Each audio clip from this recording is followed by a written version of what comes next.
제20장.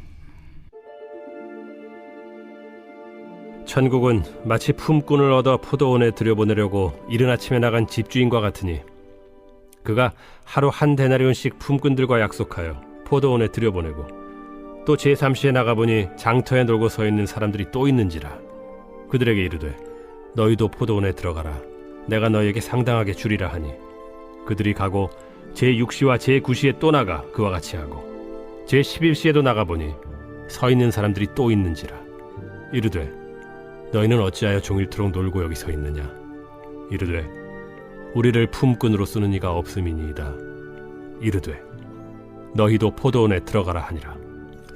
저물매 포도원 주인이 청지기에게 이르되 품꾼들을 불러 나중 온 자로부터 시작하여 먼저 온 자까지 삭을 주라 하니 제11시에 온 자들이 와서 한 데나리온씩을 받거늘 먼저 온 자들이 와서 더 받을 줄 알았더니 그들도 한 데나리온씩 받은지라. 받은 후 집주인을 원망하여 이르되 나중 온 이 사람들은 1시간밖에 일하지 아니하였거늘 그들을 종일 수고하며 더위를 견딘 우리와 같게 하였나이다. 주인이 그 중에 한 사람에게 대답하여 이르되 친구여 내가 네게 잘못한 것이 없노라. 네가 나와 한 데나리온의 약속을 하지 아니하였느냐. 네 것이나 가지고 가라.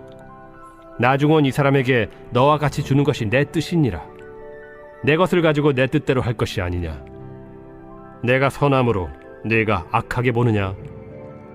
이와 같이 나중된 자로서 먼저 되고 먼저 된 자로서 나중되리라.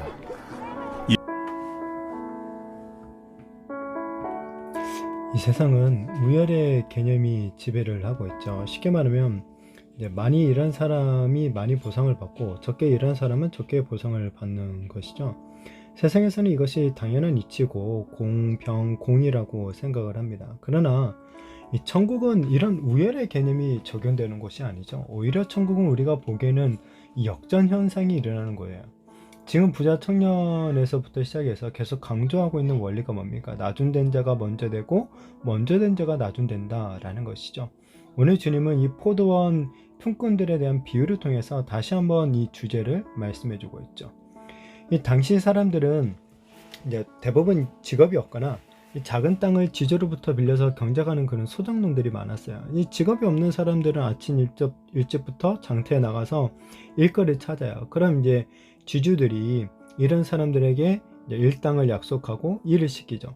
요즘으로 치면 우리가 어떤 그 하루 일당을 받고 공사하는 데 가서 뭐 하루하루 이렇게 일을 하는 그런 것이라고 생각하면 되겠죠. 자, 여하튼 포도원 주인이 이른 아침에 이 6시에요. 이 6시에 나가서 이 밭에서 일할 일꾼들을 찾습니다. 이 품꾼들은 주인과 한 데나리온을 약속받고 이 포도원에 들어가서 이제 일을 하죠. 자, 그러다가 주인이 또 9시에 나가보니까 품꾼들이 또 있는 거예요. 그래서 그들에게도 이제 일을 하면 이 상당한 삭스를 주겠다라고 약속을 하죠. 그리고 이후에도 주인은 12시에도 또 3시에도 나가서 품꾼들을 만나고 구하고 그들에게 상당한 삭스 주겠다라고 약속을 하고 포도원으로 보내죠. 자, 심지어는 이 오후 5시에 장터에 가서 놀고 있는 품꾼들을 데리고 와요. 하루 일과가 오후 6시면 끝이 나기 때문에 이 5시에 들어간 품꾼들 사실상 일을 1시간 거의 그러니까 끝나는 수준에서 정리하는 수준에서 일이 맞춰지는 거죠. 자, 일단 여기 주인이 참 특이하죠. 이 주인은 포도원에서 일할 일꾼들이 지금 계속 찾고 있어요.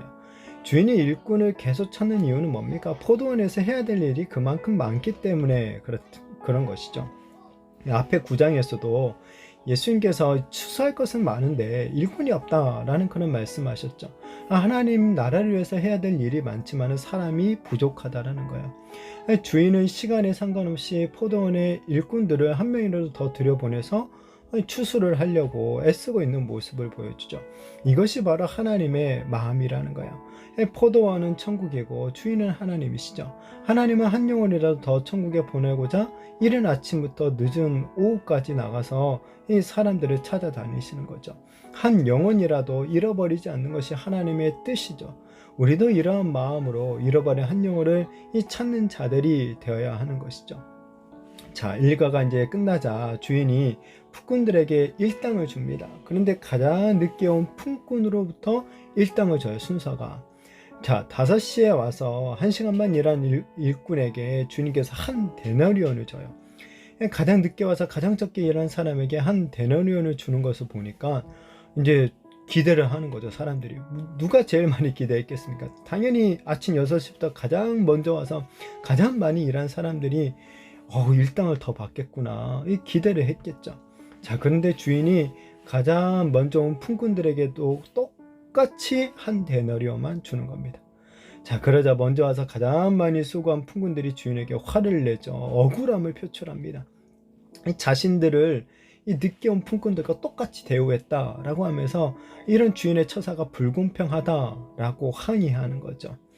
자, 우리는 이렇게 화를 내는 품꾼들의 항의가 정당하다고 사실 공감이 돼요. 왜냐하면 우리가 살아가는 세상도 그렇기 때문에 그렇죠. 일이 힘들면 힘들수록 더 많은 시간을 일하면 일할수록 그에 따라 보수가 비례해야지 합리적이라고 생각하기 때문입니다. 그러나 주인은 처음에 그들과 약속한 한 데나리온을 주었기 때문에 잘못한 것이 없다라는 거예요. 그러면서 내 것을 가지고 내 뜻대로 한다는 것, 그러니까 나중 온 사람들에게 똑같이 한 데나리온 준 것, 이건 정당한 것이다 라고 말씀하시죠. 자, 이 포도원의 품꾼 비유는 천국 비유이자 구원에 관한 비유죠. 당시 유대인들은 자신들이 율법을 잘 지킨 공로 때문에 구원을 받고 천국에 간다라고 생각을 했어요. 그러나 주님은 구원이 인간의 수고와 노력에 대한 대가로 주어지는 것이 아니라 철저하게 하나님의 은혜로 주어지는 것임을 말씀해주고 있는 거죠.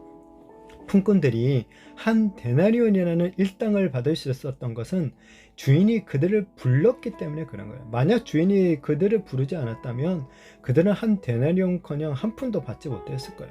이처럼 구원은 우리를 부르신 하나님의 은혜로 주어지는 선물인 줄로 믿습니다. 우리가 한 건 사실 아무것도 없다라는 거, 쌓은 공로가 없는 거예요. 그저 주인 대신 하나님께서 우리를 택하셔서 우리로 천국에 들어갈 수 있는 은혜를 베풀어 주신 것뿐이죠. 그리고 이 놀라운 구원의 은혜에 대한 감사로 우리가 주님을 섬기고 하나님 나라의 일에 우리가 노력을 하는 것은 마땅하다라는 거죠. 자, 우리가 시간이나 물질을 다른 사람보다 더 많이 이 주님을 위해서 사용했다고 해서 어떤 더 많은 보상을 기대하는 것, 이건 사실 하나님의 은혜를 망각한 태도가 되는 거죠. 교회에서 우리가 봉사를 하다 보면 내가 일한 것을 알아주지 않는 것 때문에 마음이 상하시는 분들이 있어요. 또 봉사에 동참하지 않는 다른 성도들을 보면서 나만 일한다 왜 쟤는 일 안 하냐 하면서 이 불편한 마음을 갖고 있는 분들도 있습니다. 자, 그렇지만 이러한 태도, 하나님께서 우리에게 주신 구원의 은혜를 망각하는 태도가 된다라는 거예요. 혹 이런 원망과 어떤 불평하는 마음이 있었다면 하나님이 우리에게 주신 그 은혜를 다시 한번 새롭게 해달라고 기도하는 우리가 되었으면 좋겠습니다. 천국은 이 인간의 공로로, 우리의 공로로 얻을 수 있는 것이 절대 아닙니다. 오직 죄인들을 자녀로 불러주시는 하나님의 은혜로 주어지는 것입니다. 이 은혜를 힘입어서 구원의 은혜를 받은 사람들, 정말 최선을 다해 하나님 나라를 위해 힘쓰며 수고해야 하는 것이 마땅한 거죠.